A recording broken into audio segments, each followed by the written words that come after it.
குற்றால அருவிகளில் நீர்வரத்து குறைந்தது. தென்காசி மாவட்டம் மேற்கு தொடர்ச்சி மலை பகுதியான குற்றாலத்தில் ஆண்டுதோறும் ஜூன், ஜூலை, ஆகஸ்ட் ஆகிய 3 மாதங்கள் சீசன் காலமாகும். நவம்பர், டிசம்பர், ஜனவரி ஆகிய 3 மாதங்கள் சபரிமலை சீசன் காலமாகும். வடகிழக்கு பருவமழையின் காரணமாக குற்றால அருவிகள் நீர்வரத்து சீராக இருந்து வந்த நிலையில் கடந்த சில தினங்களாக மழையில்லாத நிலை மேற்கு தொடர்ச்சி மலை பகுதியில் நீடித்து வருகிறது. இதன் காரணமாக குற்றாலம் அருவிகளுக்கு நீர்வரத்து வெகுவாக குறைந்துள்ளது.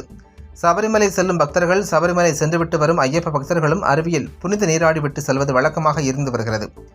இந்த நிலையில் ஐயப்ப பக்தர்கள் கூட்டம் வெள்ளிக்கிழமை மாலை அதிகரித்து காணப்பட்ட நிலையில் அருவியில் நீர்வரத்து குறைய தொடங்கியுள்ளது.